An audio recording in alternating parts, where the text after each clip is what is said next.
अस्सलाम वालेकुम। क्या हाल है आप सबका? आई होप आप सब लोग ठीक ठाक होंगे। अल्लाह ताला आप सबको अपने हिफ्ज़ व ईमान में रखे।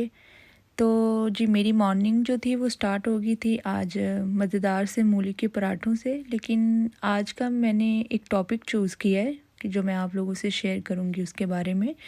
तो मैंने कहा कि चूँकि काफ़ी लोग ये जानना चाहते हैं, तो हम तो यहाँ पे रहते हैं, हमें सारे सिस्टम का पता है, सारी इन्फॉर्मेशन है, तो हमें ये चाहिए कि आप लोगों तक भी वो इन्फॉर्मेशन जो है वो पहुंचाई जाए। ठीक है, तो आज मैं आप लोगों से शेयर करूंगी कि यूके का जो स्कूल सिस्टम है वो कैसा है। जी, तो यहाँ पर बात करने से पहले मैं आपको कुछ बेसिक सी चीज़ें बता दूं कि यहाँ पर बच्चे के स्कूल की जो स्टार्ट करने की जो एज होती है ना, वो है 5 इयर्स। जैसा कि पाकिस्तान में बच्चों को स्कूल स्टार्ट करवाने की जो एज होती है वो उनके पेरेंट्स पे डिपेंड करता है। लाइक कुछ पेरेंट्स जो हैं वो कहते हैं ठीक है, वो बच्चे कंफर्टेबल हैं या वो पेरेंट्स कंफर्टेबल हैं तो उनका बच्चा 3 साल का है तो वो स्कूल चला जाए। कुछ पेरेंट्स कहते हैं कि नहीं, 3 साल का बच्चा बहुत छोटा है, हम 4 या 5 साल का बच्चा स्कूल में भेजेंगे। तो कुछ तो 3 साल से भी पहले भेज देते हैं। तो खैर यहाँ पे ऐसा नहीं है। यहाँ पे जो है ना वो प्रॉपर एज है बच्चों को स्कूल जाने की। यहाँ पर जब आपका बच्चा जो है 3 साल का हो जाता है तो आपको लेटर्स आना शुरू हो जाते हैं काउंसिल की तरफ से। ठीक है, वो आपके घरों में लेटर्स आते हैं और आप वो कहते हैं कि अपने बच्चे के लिए जो है ना आप नर्सरी अप्लाई करें। इंग्लैंड का मुझे कुछ आइडिया नहीं है ख़ास, लेकिन ज़्यादातर यहाँ पे सेम ही रूल्स हैं। मैं चूँकि स्कॉटलैंड में रहती हूँ तो इंग्लैंड का जो है वो भी तकरीबन यही रूल्स हैं। हमारे कुछ जानने वाले इंग्लैंड की तरफ रहते हैं तो मैं उनसे काफ़ी मैंने इन्फॉर्मेशन ली थी इस बारे में, तो उन्होंने भी यही कहा था कि ऐसा ही होता है कि जब 3 साल का बच्चा हो जाता है तो लेटर आ जाते हैं कि आप इसके लिए नर्सरी में अप्लाई करें। और नर्सरी के बाद फिर जब वो 5 साल का होता है तो ऑटोमेटिकली जो नर्सरी वाले होते हैं समटाइम तो वो ही बच्चे को स्कूल में रेफ़र कर देते हैं। लेकिन ऐसा होता है कि अगर आपका बच्चा नर्सरी नहीं गया हुआ, आपका बच्चा 5 इयर्स का है तो आप यहाँ पे आए हैं, तो फिर आपने जो है डायरेक्ट जो है जाना है अपने स्कूल ऑफ़िस में। और वहाँ पे आपको 3 ऑप्शंस दिए जाएँगे 3 स्कूल्स के। लेकिन जब उन्होंने आपको फॉर्म देना है आपने वो फ़िल करके उनको दे देना है। और उसमें अपना पोस्ट कोड यहाँ पे आपका एक पोस्ट कोड होता है आपके एरिये का, वो आपने लिखना होता है। तो फिर आपके पोस्ट कोड के हिसाब से जो है ना स्कूल आपका फ़ाइनल होता है कि आप इस स्कूल में आएँगे। ये नहीं होता कि आप अपनी चॉइस के मुताबिक जहाँ पे आप रह रहे हैं आप उससे काफ़ी दूर जाके तो आप कहें कि ये स्कूल ज़्यादा अच्छा है, उस एरिये से बाहर काफ़ी डिस्टेंस पे, तो हम यहाँ पे अपने बच्चे को भेज सकते हैं। यहाँ पर ऐसा नहीं होता। यहाँ पे आपका जो है ना कैचमेंट में जितने भी आपके स्कूल्स आ रहे हैं आपने वहाँ पे जाना है, ऑफ़िस में जाना है, आपने अपने फॉर्म वगैरह उनसे लेने हैं, फ़िल करके देने हैं, उनको अपना पोस्ट कोड बताना है। तो उसके मुताबिक जो है ना आपके बच्चे का एडमिशन हो जाएगा। हर एरिया में 3 प्राइमरी स्कूल होते हैं और 3 ही हाई स्कूल होते हैं। तो आपके पोस्ट कोड के हिसाब से जो है ना आपके बच्चे का एडमिशन हो जाता है। जी, तो एडमिशन की तो बात होगी। अब हम बात करते हैं कि एडमिशन के बाद का क्या प्रोसेस होता है। तो एडमिशन के बाद ऐसा नहीं है कि आपको बहुत ज़्यादा ढेरों-ढेर बुक्स को ख़रीदना पड़ेगा, आपको डिक्शनरी का सामान वग़ैरह ख़रीदना पड़ेगा, ढेरों-ढेर पैसे लगाने पड़ेंगे, ऐसा कुछ नहीं होता यहाँ पर। यहाँ पे स्कूल में ही आपको सब कुछ बच्चे को अवेलेबल होता है, बुक्स वग़ैरह उसको मिल जाती हैं, बाकी भी डिक्शनरी का सामान भी वहाँ पे स्कूल में बच्चों को मिल जाता है। लेकिन आपको सिर्फ़ ये है कि स्कूल बैग, लंच बॉक्स और यूनिफ़ॉर्म वग़ैरह जो है ना वो आपको अपने बच्चे को लेके देना होता है। इसके अलावा एक और चीज़ होती है, वो होती है पीई किट। पीई किट का मतलब ये है कि उसमें स्पोर्ट्स की जो चीज़ें हैं, स्पोर्ट्स का ड्रेस होता है और एक्स्ट्रा स्पोर्ट्स शूज़ होते हैं। क्योंकि स्कूल में एक जिम हॉल बना होता है और वहाँ पर बच्चों को स्पोर्ट्स करवाया जाता है। तो जो नॉर्मल शूज़ पहन के जाते हैं स्कूल शूज़, वो वहाँ पे यूज़ नहीं करने देते क्योंकि ज़ाहिर है फिर उनकी वो सफाई को भी मेंटेन रखना होता है उन्होंने। तो इस वजह से उन्होंने कहा है कि जिम के लिए जो है ना स्पोर्ट्स के लिए स्पेशल एक अलग से पेयर्स होना चाहिए शूज़ों का। तो जी, तो अब बात करते हैं कि यूके में स्कूल्स की फ़ीसेस कितनी होती हैं। जी, तो यहाँ पर यूके में 3 साल से लेकर 18 साल तक बच्चे की कोई फ़ीस नहीं होती। जब कॉलेज वगैरह स्टार्ट हो जाते हैं, तो उनकी फ़ीसेस स्टार्ट होती हैं। लेकिन ये चीज़ सिर्फ़ इंग्लैंड में है। अब मैं आपको थोड़ा-सा बात करते हैं इंग्लैंड और स्कॉटलैंड में क्या डिफ़रेंस है स्कूल्स में। लेकिन उससे पहले मैं आपको ये बताऊँ कि जब स्कूल वग़ैरह में एडमिशन हो जाता है, स्कूल स्टार्ट हो जाते हैं, तो उसके बाद यहाँ पर पेरेंट्स मीटिंग भी होती हैं। पूरे साल में 3 टू 4 टाइम जो है वो पेरेंट्स मीटिंग होती है। जब स्कूल का टाइम स्टार्ट होता है तो तब एक मीटिंग रखी जाती है कि आप स्कूल में आएँ, टीचर्स से मिलें, बच्चों की क्लासेस देखें, उनका सेटअप देखें सारा। तो जो कि एक बहुत अच्छी बात है। तो और यहाँ पर स्कूल की एक और अच्छी बात ये है कि यहाँ पर साइकोलॉजिस्ट और फिजियोथेरापिस्ट भी विज़िट करते हैं स्कूल में, ताकि वो बच्चों को देखें, उनका बिहेवियर देखें, या कुछ बच्चे जो होते हैं वो बोलने में उनको प्रॉब्लम होती है, या कुछ और प्रॉब्लम्स भी हो सकती हैं उनके साथ। तो विज़िटर आते हैं साइकोलॉजिस्ट वगैरह, तो वो आके क्लासेस में बैठते हैं, वो प्रॉपर बच्चों से बातचीत करते हैं और हर चीज़ का जायज़ा लेते हैं कि किस बच्चे को किस चीज़ की नीड है। बच्चों के साथ जब वो टाइम स्पेंड करते हैं तो अगर उनको पता चले किसी बच्चे में कोई प्रॉब्लम उनको नज़र आए ऐसी, तो वो फिर आगे रेफ़र करते हैं बच्चों को डॉक्टर्स के पास भेजना हो या जहाँ भी, ये उनकी रिस्पॉन्सिबिलिटी होती है। और नेक्स्ट एक और बात ये कि स्कूल्स में जो टीचर्स होती हैं वो बहुत हाई क्वालिफ़ाइड होती हैं, ठीक है? ये ऐसा नहीं होता कि बस नॉर्मल सी उनकी वो एजुकेशन है और वो स्कूल में आ गई हैं, ऐसा बिल्कुल नहीं होता। हाई क्वालिफ़ाइड टीचर होती हैं और उसके बाद फुल एक्सपीरियंस होता है उनके पास, ठीक है? फिर उनको हायर किया जाता है। जी, तो अब बात करते हैं कि लंच वग़ैरह का क्या हिसाब है। यहाँ पर कुछ पेरेंट्स होते हैं वो घर से पैक लंच दे के भेजते हैं बच्चों को, और बच्चे भी ज़ाहिर है वो घर से पसंद करते हैं तो वो स्कूल का रेफ़र नहीं करते। तो ख़ैर, लेकिन स्कूल में ये सहूलत है कि वहाँ पे बाकायदा किचन वग़ैरह बने हुए हैं, वहाँ पे बाकायदा कुकिंग होती है, और गरम-गरम खाना जो है वो सर्व किया जाता है बच्चों को। काफ़ी तरह के ऑप्शंस होते हैं। लेकिन स्टार्ट में जो P4 तक, प्राइमरी 4 क्लासेस तक जो है वो टोटली फ्री है, कोई कॉस्ट नहीं है, कोई एक्स्ट्रा चार्जेस नहीं है। तो जब 5th क्लास में स्टार्ट होता है बच्चा तो उसके बाद जो है ना वो चार्जेस स्टार्ट हो जाते हैं, लेकिन वो भी कोई टू मच नहीं है। बहुत कम चार्जेस हैं। उससे तो बहुत ज़्यादा जो है वो आपके लग जाते हैं, जैसे आपने लंच वगैरह तैयार करना होता है, पैकिंग में ये वो सारा कुछ, मार्केट लेके आनी, ग्रॉसरी करनी, तो वो उसमें काफ़ी ज़्यादा आपके पैसे स्पेंड हो जाते हैं। लेकिन स्कूल का जो लंच होता है मैं उसको ज़्यादा प्रेफ़र करती हूँ, मेरे बच्चे भी वो पसंद करना शुरू हो गए हैं, पहले नहीं थे करते, लेकिन आहिस्ता-आहिस्ता मैंने ज़बरदस्ती उनको आदत डाल ली है। एक तो ये है कि वहाँ पे गरम-गरम खाना मिलता है, और दूसरा ये कि बच्चों को आदत पड़ती है डिफ़रेंट डिफ़रेंट चीज़ें जो हैं वो ट्राई करने की। लेकिन ये भी अपॉर्चुनिटी है यहाँ पर स्कूल्स में, कॉलेजेस में, यूनिवर्सिटीज़ में, हाई स्कूल में, हर जगह पर ये अपॉर्चुनिटी है बच्चों के लिए, जो कि ये बहुत अच्छी बात है। और अब बात करते हैं कि स्कॉटलैंड में और इंग्लैंड में क्या डिफ़रेंस है स्कूल में। स्कूल का डिफ़रेंस तो कुछ ख़ास नहीं है, लेकिन यहाँ पे ये है कि स्कॉटलैंड और इंग्लैंड में 3 साल से 18 साल तक तो बच्चे फ्री हैं, लेकिन इंग्लैंड में जो है ना वो आगे जब कॉलेज की स्टडी स्टार्ट होती है और यूनिवर्सिटी जब स्टार्ट होती है तो वहाँ पे फ़ीसेस पे करनी पड़ती हैं। लेकिन स्कॉटलैंड में ऐसा नहीं है। स्कॉटलैंड में जो है वो आपको फ्री ऑफ कॉस्ट है, कुछ भी नहीं आपको पे करना पड़ता, कोई फ़ीस नहीं है, कोई कुछ नहीं है। बल्कि जब बच्चे आपके हाई स्कूल में S4 में होते हैं तो उनकी पॉकेट मनी स्टार्ट हो जाती है।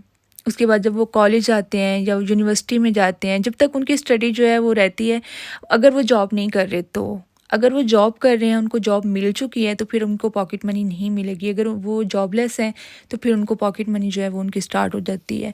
तो इस तरह बच्चों की जो है वो भी एक तरह से उनको मिलता है कि हमने पढ़ना है, और एक तरह से मुझे यही लगता है कि ये इन लोगों का एक बहुत अच्छा तरीका है बच्चों को जो है ना स्टडी की तरफ लेके जाने का। इसी तरह से बच्चे फिर जो है वो उनको होता है कि पैसे मिलने हैं ये वो, तो हम जो है ना ज़्यादा से ज़्यादा अच्छी स्टडी करें। तो ख़ैर ये चीज़ तो एक है, पैसे अगर वो ना दें तो पेरेंट्स ने तो अफ़ोर्ड करने ही होते हैं, क्योंकि हमें तो ये है कि हम यहाँ पे परदेश में बैठे हुए हैं और अपने बच्चों के लिए आए हुए हैं, और हमने उनको पढ़ाना है, कहीं लेके जाना है उनको।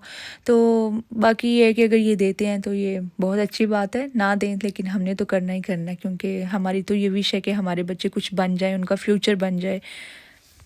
मेरा बड़ा बेटा अब जो है वो हाई स्कूल में जाना शुरू हो गया, S1 से उसने स्टार्ट किया है। तो हाई स्कूल के बारे में भी मैं आपको इन्फॉर्मेशन दूँगी और कॉलेजेस वगैरह के बारे में अगर आप जानना चाहते हैं वो भी मैं आपको इन्फॉर्मेशन दूँगी। यहाँ पे किस किस तरह के कोर्सेज़ होते हैं, क्या सारा इनका सिस्टम होता है। तो मेरे ख़्याल में आज मैंने काफ़ी अच्छी इन्फॉर्मेशन आप लोगों को दी है। मुझे कमेंट्स बॉक्स में ज़रूर बताइएगा और मज़ीद अगर आपने कुछ जानना है तो वो भी आप मुझसे क्वेश्चंस कर सकते हैं। तो आज मैं आ गई थी, अब बात करते हैं कि मेरा डे क्या चल रहा है, मैं यहाँ पे क्या कर रही हूँ। तो आज मैं आ गई थी बच्चों के स्कूल, जो कि बच्चों के स्कूल अभी स्टार्ट हुए हैं, न्यू न्यू क्लासेस हैं इनकी, तो इस वजह से उन्होंने एक पेरेंट मीटिंग रखी थी और क्लासेस का एक टूर छोटा सा रखा था। तो मैं यहाँ पर बच्चों के स्कूल में आ गई थी, अपने छोटे बेटे की क्लास में आई थी सबसे पहले। उसको बहुत शौक़ होता है कि मामा मेरी क्लास में सबसे पहले आए, मेरी टीचर से मिले, मेरे बारे में पूछे, मेरी चीज़ों को देखे। तो ये सारे बच्चों को आई थिंक शौक़ होता है। तो ख़ैर अभी मुझे अपनी क्लास का वो विज़िट करवा रहा था कि ये मेरी सीट है, ये यहाँ पर मैं बैठ के राइटिंग करता हूँ और रीडिंग करता हूँ। फिर उसने मुझे लाइब्रेरी पार्ट भी दिखाया है और बस छोटे-छोटे टॉयज़ वग़ैरह ये वो यहाँ पे कलरिंग का सारा सामान पड़ा हुआ था और ये सारी चीज़ें मुझे वो विज़िट करवा रहा था। उसके बाद मैं इसकी टीचर से मिली, उससे थोड़ी मैंने गपशप लगाई, उनसे पूछा इनके बच्चों के बारे में, अपने छोटे बेटे के बारे में कि ये कैसा जा रहा है, इसकी स्टडी वगैरह की या किस चीज़ की कोई ज़रूरत है इसको जो मुझे घर पे करवानी चाहिए। तो इसकी टीचर ने मुझे काफ़ी सेटिस्फाइड किया था। यहाँ यूके में ऐसा नहीं होता कि जब आप स्कूल में जाते हैं तो टीचर जो है वो भरी पड़ी होती है आपको ढेर सारी शिकायतें लेके, ऐसा बिल्कुल नहीं होता। अगर कोई हो भी शिकायत, कोई प्रॉब्लम हो भी बच्चे से, वो भी बहुत काम तरीके से आराम से वो बताती है कि इसका ये सलूशन है, ऐसे कर सकते हैं, मैं भी ट्राई करती हूँ, आप भी ट्राई करें कि ये चीज़ इसमें से ख़त्म हो जाए। तो ये बहुत अच्छी बात है इनकी और पेरेंट्स जो है वो बिल्कुल सैटिस्फाइड होके तो वो घर आते हैं कि हमारे बच्चे जो हैं माशाल्लाह से सेट हैं अपनी क्लासेस में।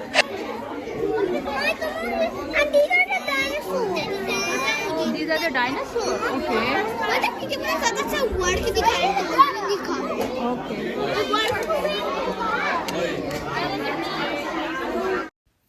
जी, तो बच्चे बस जो हैं वो अपने टॉयज़ वग़ैरह दिखा रहे थे मुझे कि यहाँ पर ये सारा कुछ होता है। दूसरा मेरा बेटा कह रहा था कि मामा ये आपको टॉयज़ दिखाता जा रहा है, इसको बोलें कि अपना वर्क भी दिखाए।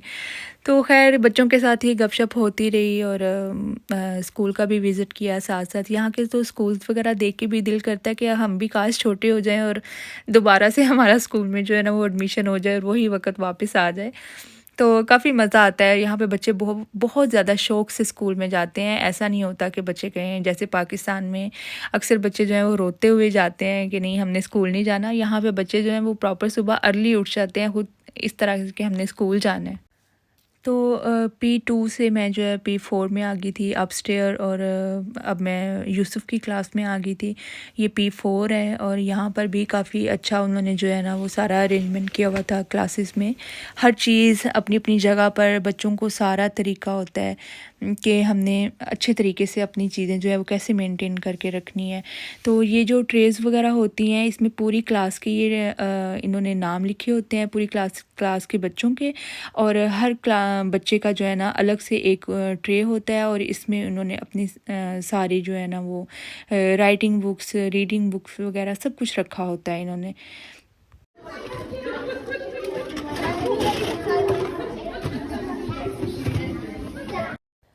जी, तो अब मैं P3 में आ चुकी थी। बस जब जिस दिन मेरी मीटिंग होती है स्कूल में तो मेरा पूरा घंटा जो है ना वो इसी तरह भाग-दौड़ में गुज़र जाता है। कभी एक बच्चे की क्लास में, कभी दूसरे की क्लास में। अभी तो ये है कि जो बड़ा बेटा है वो माशाल्लाह से हाई स्कूल में चला गया, नहीं तो वरना उसकी क्लास में भी मुझे यहाँ पे जाना पड़ता था। लेकिन अब उसका सेपरेट से जो है ना उन्होंने रखा होता है मीटिंग डे। तो यहाँ पर ये मेरा बेटा मुझे अपनी जगह दिखा रहा था कि मैं यहाँ पे बैठ के जो है ना वो राइटिंग करता हूँ या रीडिंग करता हूँ जो कुछ भी। ये मेरे बेटे की टीचर थी और कुछ और लोग भी जो है वो गपशप लगा रहे थे टीचर से, अपने अपने बच्चों के बारे में पूछे थे और फिर मैंने भी अपने बेटे के बारे में पूछा और उसके बाद जो है मैंने कहा बस अब जल्दी से निकलें क्योंकि इनकी अपॉइंटमेंट भी थी बच्चों की आई स्पेशलिस्ट के पास, तो वो भी मैंने चेकअप करवाना था और फिर बस जल्दी जल्दी से हम निकले। और यहाँ पर देखें कि वो अपना वक़्त याद आ गया जब हम स्कूल से आते थे, रास्ते में कुछ ना कुछ गड़बड़ ज़रूर किया करते थे। तो बच्चे भी हमेशा रास्ते में रुक जाते हैं कुछ ना कुछ एक्सप्लोर करने के लिए। तो खैर मैं घर आई तो आगे मेरा आया हुआ था पार्सल, डिलीवरी आई हुई थी मेरी। और ये मैंने मंगवाई थी आई थिंक लाइट, तो मुझे लग रहा था कि ये वही है। बस घर में आके बस दिल करता है कि चीज़ें इधर उधर फेंक के फटाफट बस बैठ जाओ और सारी चीज़ें समेटने वाला ना कोई और ही हो। तो खैर मैंने अब सोचा कि मैं इसको ज़रा चेक करती हूँ कि ये है क्या। तो चलें इसको ओपन करते हैं और फिर आपको दिखाते हैं।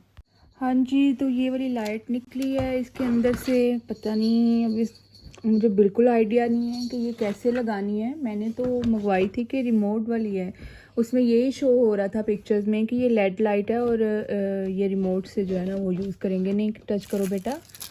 तो ये इसके साथ मिले हैं, ज़ाहिर है ये लगानी पड़ेगी। सीलिंग में लगती है आई थिंक, या किचन कैबिनेट के नीचे भी आप इसको लगा सकते हैं, लेकिन बिल्कुल आइडिया नहीं है। इससे बेहतर था कि मैं रिंग लाइट मंगवा लेती। बस जल्दी का काम शैतान का वही हाल हो गया। तो बस मैंने देखी और बिना सोचे समझे मैंने ऑर्डर कर दी फटाफट। अब क्या हो सकता है कुछ समझ नहीं आ रहा। खैर देखते हैं, इसको ट्राई करते हैं लगाने की। अगर आप लोगों को कोई आइडिया है तो प्लीज़ ज़रूर मुझे कमेंट्स में बताइएगा। तो बच्चों को ला के साथ ही उनको दे दिया लंच वगैरह। बस बहुत ज़्यादा तो उन्होंने नहीं आज खाया था, बस लाइट सा मैंने उनको लंच दे दिया था। उसके बाद जनाब मैं थोड़ी देर लेट गई। फिर उसके बाद जो मैं उठी और बर्तनों का ढेर पड़ा हुआ था धोने वाला, जो कि उस वक्त मेरा बिल्कुल दिल नहीं था कर रहा धोने को, क्योंकि आज सारा दिन इतना मेरा बिज़ी गुजरा है ना, बहुत ज़्यादा बिज़ी गुजरा था। तो इस वजह से फिर मैंने जो है ना, मैंने कहा कोई नहीं, मैं शाम को एक ही दफ़ा जो है ना वो बर्तन वॉश कर लूँगी। और अगर दोपहर के टाइम थोड़ी देर आप रेस्ट कर लो ना, तो बाद में ऐसे लगता है जैसे आपकी बॉडी में एक अलग सी जान आ गई है, दोबारा से आपकी बॉडी जो है ना वो रिस्टार्ट हो जाती है। तो खैर फिर हमने डिनर किया। मैंने बना लिए थे चावल थोड़े से, और वही हमने खाए, बिरयानी टाइप कुछ इस तरह का। तो बस वो क्लिप बनाने मुझे माइंड में नहीं रहा, बस बहुत ज़्यादा थकी हुई थी, तो मैं बस ऐसे दिल नहीं था कर रहा कि मैं बनाऊँ वीडियो। तो उसके बाद बस ये शाम का टाइम था और अपना किचन साफ़ कर रही थी। ये भी एक बहुत काम होता है। ये होता है कि रात को जो है ना अपना किचन आप अच्छी तरह से साफ़ क्लीन बिल्कुल करके सोएं, तो सुबह जब उठें तो आप तरोताज़ा हो जाते हैं एकदम से। तो ये वाला लिक्विड जो है वो मैं स्टोव क्लीन करने के लिए जो मैं यूज़ करती हूँ। इसके साथ बिल्कुल सारी चिकनाहट वगैरह जो है ना वो हर चीज़ ख़त्म हो जाती है। और ये थोड़ा थोड़ा जो साइडों से येलो येलो हुआ होता है या कुछ निशान वगैरह पड़े होते हैं, तो इस वाले लिक्विड से बिल्कुल ख़त्म हो जाते हैं। तो मैंने अच्छी तरह से जो है ना वो स्टोव की मालिश शुरू कर दी थी, जो कि ज़रूरी हो गई थी। काफ़ी दिनों से मैंने इसको साफ़ नहीं किया था प्रॉपर। वैसे तो डेली के डेली मैं इसको साफ़ कर देती हूँ, लेकिन जो एक प्रॉपर साफ़ करना होता है ना वो काफ़ी दिन हो गए थे, 1 वीक तकरीबन हो गया था। तो मैंने कहा ये ना हो कि इससे भी ज़्यादा गंदा हो जाए, तो फिर बाद में ज़्यादा प्रॉब्लम हो, साफ़ करने के लिए ज़्यादा टाइम लगे, तो बेहतर है कि अभी कर दूँ। तो स्टोव मेरा ज़बरदस्त क्लीन हो गया था, और अब मैंने फटाफट से जो है वो ब्रश पकड़ा और मैंने कहा ये भी काम ख़त्म कर दूँ। बस लटक जाए ना कोई काम तो फिर दिल नहीं करता। बस अब मोबाइल लेके और चाय का कप लेके बैठ जाए ना, तो दिल करता है कि बस सारा दिन आप यहीं पे बैठे रहें। तो खैर जी, मेरी थी ये आज की वीडियो। आई होप आपको आज की मेरी ये वीडियो अच्छी लगी होगी। और बाकी आपको जो भी इंफॉर्मेशन चाहिए आप मुझे कमेंट्स बॉक्स में ज़रूर बता सकते हैं, पूछ सकते हैं, तो मैं आपको उसके आंसर ज़रूर करूँगी। तो मेरा किचन बड़ा परफेक्ट सा अच्छा सा रेडी हो गया था, साफ़ सुथरा सुबह के लिए यूज़ के लिए दोबारा से।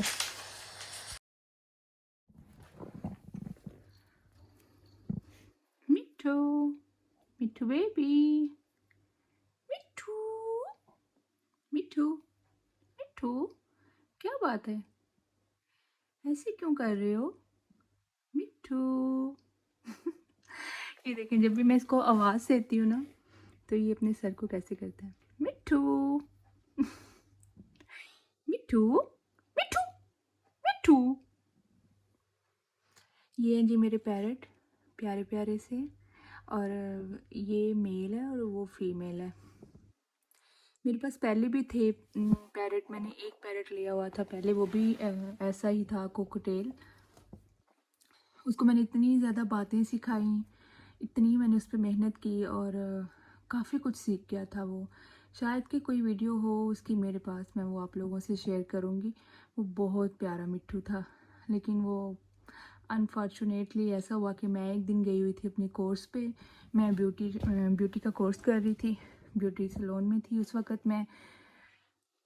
तो जनाब ये हुआ कि पीछे से मेरे हस्बैंड जो है उन्होंने वो थे घर पे और मेरा छोटा बेटा था, और वो खाना खा रहे थे। और हमेशा ऐसा होता था कि जब भी हम खाना खाते थे ना तो मिठू को ज़रूर हम खोल लेते थे, वो भी साथ बहुत एंजॉय करता था। तो ऐसा हुआ कि उन्होंने जाना था एक अपॉइंटमेंट पे, और उन्होंने अपने यूसुफ़ से कहा, मेरे बेटे का नाम है यूसुफ़, तो उन्होंने यूसुफ़ से कहा कि यूसुफ़ चलो चलें ना, खाना हमने फ़िनिश कर लिया, चलो चलें। अब उसको माइंड में नहीं रहा कि मिट्ठू तो खुला हुआ है घर के अंदर, तो वो सारा दिन खुला रहता था, लेकिन हम विंडोज़ वगैरह का, डोर्स का पूरा ध्यान रखते थे, मेक श्योर करते थे कि ओपन ना हो कुछ भी। तो ख़ैर उनको पीछे से खोलना नहीं था चाहिए, लेकिन बस वो यूसुफ़ ने ज़िद की तो उन्होंने खोल लिया। और फिर ये हुआ कि वो डोर बाहर वाला खोल के तो बाहर खड़ा हो गया, और उसके माइंड में नहीं रहा कि मैंने तो मिट्ठू को खोला हुआ है। और वो एकदम से जब भी कोई उठता था ना तो वो उसके पीछे चला जाता था, उसके कंधों पे जाके बैठ जाता था। तो ऐसा हुआ कि वो भी पीछे से एकदम से बाहर निकला है, और क्योंकि वो उसको पता नहीं चला, एकदम से वो इतनी ऊंचे उड़ गया ना। नीचे से उसको आवाज़ें देते रहे हैं, लेकिन उसको बेचारे को पता नहीं चला नीचे आने का, क्योंकि यहाँ पे सारे घर जो हैं वो एक जैसे होते हैं। तो उसको बिल्कुल आइडिया ही नहीं हुआ। अगर वो थोड़ा ज़्यादा ऊँचा ना जाता, थोड़ा नीचे-नीचे रहता, तो उसने आके बैठ जाना था। हमेशा ऐसा करते थे कि जब उसको ओपन करते थे ना, तो वो एक जगह पे नहीं टिक के बैठता था, कभी किसी के शोल्डर पे, कभी किसी के शोल्डर पे। तो बस इसलिए जो थे ना वो मिस्टेक हो गई और वो उड़ गया। और यकीन माने वो मेरा इतना बुरा दिन था मेरी लाइफ़ का कि मैंने तो रो-रो के कोई मेरा हाल नहीं था। और मेरा बड़ा बेटा जो है वो भी इतना डिस्टर्ब हुआ, इतना डिस्टर्ब हुआ। पहले तो वो खामोश रहा, मुझे कहता रहा नहीं मामा कोई बात नहीं। मुझे तसल्ली देता रहा ना, क्योंकि उसको पता था कि मामा जो है वो आज बहुत ज़्यादा रोई है और परेशान है। लेकिन फिर जब मैंने उसको तसल्ली दी, मैंने कहा अच्छा चलो कोई बात नहीं, और तो साथ ही वो भी रोना शुरू हो गया। तो बात ये है कि इंसान हो या जानवर हो, बस जिसको प्यार मिले ना वो आपका हो ही जाता है। प्यार से आप हर जंग जीत जाते हैं, हर चीज़ को अपना बना सकते हैं। और इसी तरह जो मिट्ठू था ना उसको भी हमने अपना बना लिया था, और वो बहुत मानूस हो चुका था हमारे साथ। तो इसको ये जो है फिर इस दफ़ा मैंने सोचा कि नहीं, अब मैंने एक नहीं लेना, मैंने कपल लेना है। तो क्योंकि वो अकेला था तो वो शायद इसलिए ज़्यादा ज़्यादा मानूस हो गया था, ज़्यादा जल्दी मानूस हो गया था हमारे साथ, और वो बोलता भी बहुत था। इनको भी लाए हुए 1 मंथ हुआ है, तो अभी तक तो ये जो है ना इतना ज़्यादा हमारे साथ फ्री नहीं है। अगर मैं अब हाथ वग़ैरह अंदर करूँ तो कुछ खिलाऊँ तो आ जाते हैं मेरे पास, काटते नहीं हैं। लेकिन उसकी तरह नहीं अभी हुए, हमें उसकी अभी भी याद बहुत ज़्यादा आ रही है। तो अभी मेहनत जारी है, कोशिश जारी है। आई होप कि ये जल्दी ठीक हो जाएँगे। तो 2 हैं ना तो इनको अब किसी की परवाह नहीं है, ये भी होता है। जो अकेला बंदा हो ना उसको ज़्यादा तन्हाई का एहसास होता है, और फिर वो अपने लिए सहारा ढूँढता है कि कोई हो मेरे साथ। तो ये 2 हैं तो इसलिए एक-दूसरे से दिल लगा रहता है इनका, तो इस वज़ह से शायद ज़्यादा मानूस नहीं हो रहे। चलो ख़ैर, इंशाल्लाह जल्दी हो जाएँगे, कोशिश जारी रखते हैं। जी, मैंने अब लगा लिया था टीवी, मैंने कहा थोड़ी देर चिल करती हूँ, बच्चे सारे सो गए थे, सुबह स्कूल जाना है उन्होंने, तो वो टाइम से जो है ना मैं उनको सुला देती हूँ। टीवी ऑन किया है और साथ ही आ गया काबुली पुलाव। आप लोग भी ये ड्रामा देखते हैं या नहीं? काफ़ी हिट जा रहा है ये ड्रामा। अच्छी एक्टिंग है इस लड़की की, मुझे पसंद आया है, और स्टोरी भी काफ़ी अच्छी है। तो चलें जी, मैं एंजॉय करती हूँ अपना ड्रामा, और आप लोग भी एंजॉय करें और अपनी दुआओं में याद रखिएगा, और मुझे कमेंट्स बॉक्स में ज़रूर बताइएगा आज का मेरा ये व्लॉग कैसा लगा आप लोगों को। मैं मिलूँगी आपसे नेक्स्ट व्लॉग में। अल्लाह हाफिज़, गुड बाय।